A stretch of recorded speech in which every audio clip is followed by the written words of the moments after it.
Welcome to the deep dive.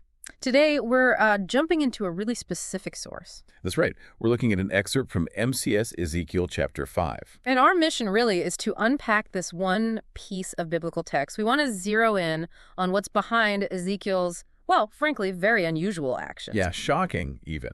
And then connect that to the explanation that follows God's judgment on Jerusalem and Israel as it's laid out right here in this specific passage. So we're really trying to pull out the key insights and the historical context that this particular source gives us. Exactly. Okay, so let's get into it. Verse 1, it just grabs you immediately, doesn't it? This command that feels off. God tells Ezekiel, take a shop sword, not a razor, a sword. Yeah. And use it like a barber's razor to shave his head and his beard. I mean, a sword. Yeah. For shaving. What is that about? Well, the source we're looking at really highlights just how bizarre this would have seemed back then. Right. And, not just because of the tool itself. Right. It points out sort of three layers of weirdness, if you like. First, the tool. A sword. That's an instrument of war, of violence. Not grooming. Definitely not grooming. It's like trying to shave with a combat knife today. It immediately suggests violence, foreshadowing the judgment to come. It's a really jarring image. And the source makes another point, too, right, about Ezekiel being a priest. Exactly.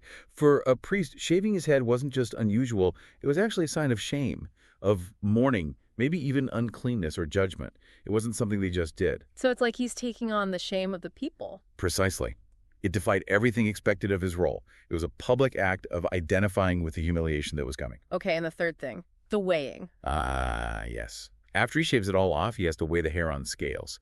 That adds this ritualistic, almost meticulous layer to it. Like every single strand matters in this divine equation. Yeah, it emphasizes that nothing about this is random. It's all weighted, measured, significant. You can just imagine the reaction. People must have thought he'd lost his mind. Oh, absolutely. The source even draws that parallel, suggesting people might have called him crazy, or maybe even used terms like Jesus freak is used today for someone acting, let's say, unconventionally for God.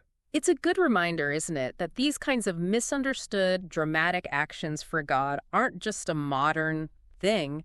Ezekiel was right there. Totally. This was like performance art with a divine purpose, designed to make people stop, stare, and ask, what on earth is he doing? And the source notes he did all this silently at first. Yes. Which makes it even more potent, more mysterious, just this stark, silent visual. Okay, so he's done this incredibly strange, silent act. The hair is shaved off. Now comes the next crucial part, the division of the hair, verses 2 to 4. Right. He takes that hair, the symbol of the people, and divides it up. 3 main portions, each with a specific fate. At first third. That gets burned, right there in the middle of the city, or what represents the city.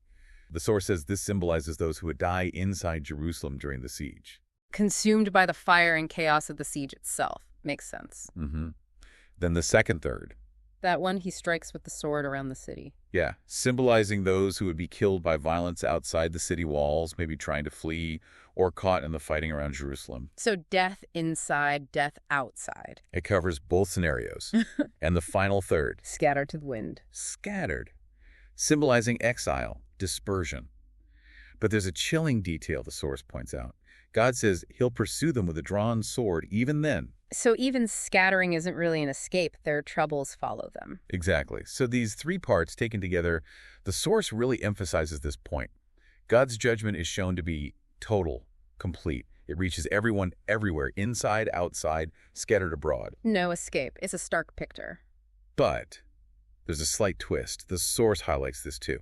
Ezekiel's told to take just a few hairs, a tiny amount. And do what with them? Tie them up in the edge of his robe, his garment. Like saving a small piece. Precisely.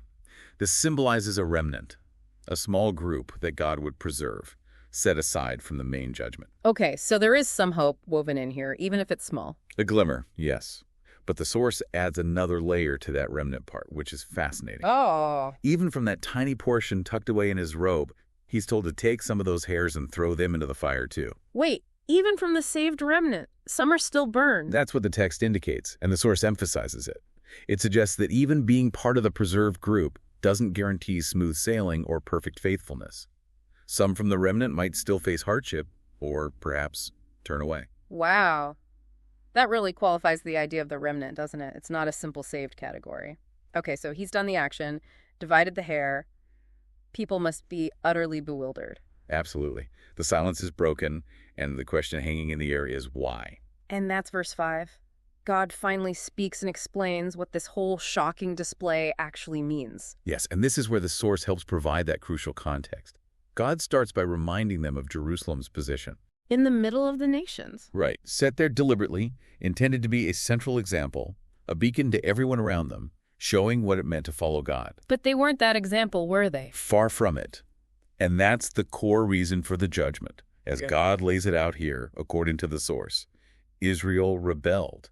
They rejected his rulings, his laws. And the really shocking part the source highlights, God says they were worse than the nations around them. Worse than the pagan nations that didn't even have God's specific covenant law. They had the instructions, they were chosen to uphold them, and they just ignored them, defied them. That's the heart of the rebellion, failure to live up to their calling. Yes, and the source draws a parallel here for us today, which is interesting. Oh. It suggests that even though Christians are under grace, not the Old Testament law, we still get instruction, right, through the Holy Spirit, and there's still responsibility to, follow that guidance. So the principle of accountability remains, even if the specifics of judgment are different works and rewards, not salvation itself, as the source notes.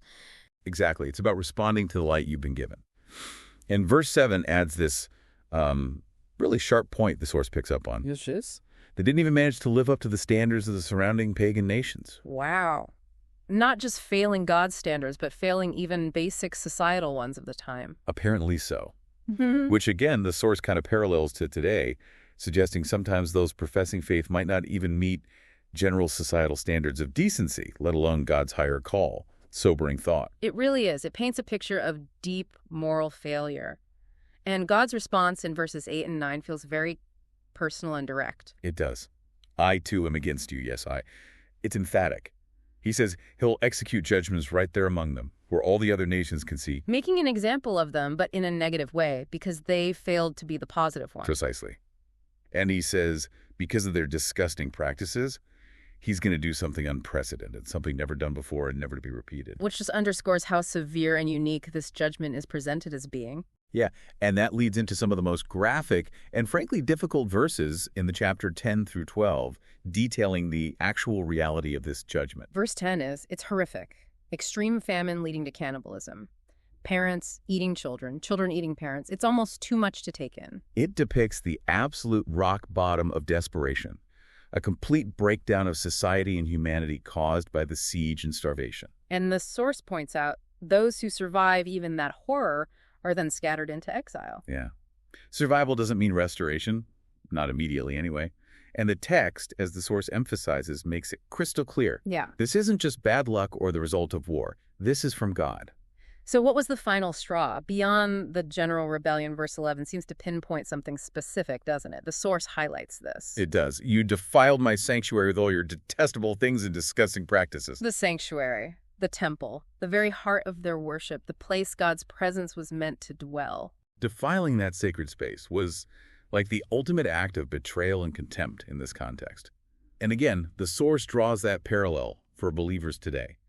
Our bodies are the temple of God, implying a similar weight of responsibility to keep that sacred space, ourselves, undefiled. And the consequence for this defilement, combined with everything else, God swears, I will cut you off. And adds that chilling phrase, my eye will not spare, I will have no pity. Wow. That connects back to the source's point, right? That God isn't obligated to keep protecting or providing for those who are actively choosing to walk outside his will and desecrate what he calls holy. Exactly. Freedom exists, mercy exists, but persistent rebellion and defilement, according to this text, have severe, unmitigated consequences. And then verse 12 just hammers it home, bringing it back to the symbolism of the hair we started with. Yes, it mirrors it perfectly.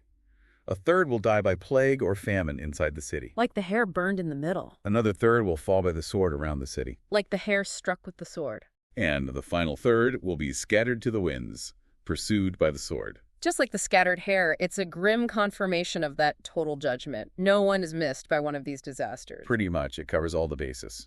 But then verse 13 introduces a shift, doesn't it? This idea that God's anger His fury, intense as it is, will eventually be spent. He'll be satisfied that justice has been done. Yeah, it's presented as having a purpose and an endpoint. Wrath isn't endless. And importantly, the source points out that remnant we talked about, the few hairs saved, they will be left. And not just randomly left, but for a reason. For a specific purpose. So they can tell others what happened, what God did, why it happened. So they become living witnesses to the judgment, but maybe also to God's minimal preservation. Exactly. Witnesses to the whole story. But the immediate result for Jerusalem and Israel, described in verses 14 and 15, is devastation. They become a ruin, an object of scorn, reproach, horror among the nations. A cautionary tale. A very public one. The text explicitly calls them a lesson and a warning to everyone around. And the source notes, this serves as a powerful demonstration, maybe even for us today, that God holds his own people accountable. Being chosen doesn't mean immunity from consequences if you rebel. It highlights his righteousness. It's a sobering lesson about consequences. And those final verses, 16 and 17, they just sort of recap the tools of judgment again, don't they? They do. The deadly famine, pictured as deadly destructive arrows aimed at cutting off their food supply. Savage beasts, plague, bloodshed, the sword, a comprehensive list of calamities. It really drives home the severity. And it ends with that final authoritative statement the source highlights. I, Adonai, have spoken it. It deny the Lord, leaving absolutely no doubt about the source and certainty of this judgment. Yeah, it's a undeniably powerful and difficult chapter, showing just how seriously God, in this text, takes rebellion and the defilement of what he sets apart as holy, the dramatic actions, the clear explanation, it's all there. So that really covers the core of Ezekiel chapter 5 as it's presented in the source material we looked at. Now, just for full transparency about the document we used, the source text itself at the very end had a few extra notes, things like how to be saved and read about how EFM began. Yes, and it mentioned an Amazon affiliate link for Heartland Media, LLC. We're just mentioning those because they were physically part of the document we analyzed for this deep dive. Correct.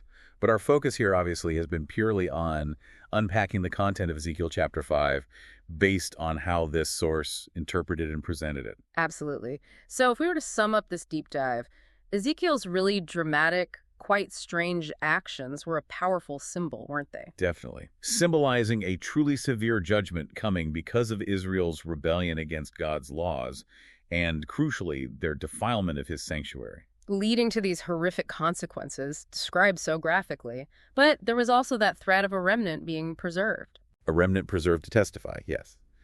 And the whole event serving as this stark, lasting lesson, not just for the nations back then, but arguably carrying implications for understanding accountability even today. It really makes you think, doesn't it, about the weight of responsibility, both for a community and for individuals, that this text emphasizes. It does, and that idea of being an example positively or negatively, how our actions make us a lesson to those watching. Yeah. It leaves you with a question to chew on, maybe. What does it really mean for us today to be a people, or even just one person who serves as a lesson? What kind of lesson are our lives teaching based on how we respond to, the sacred or the divine in our own context?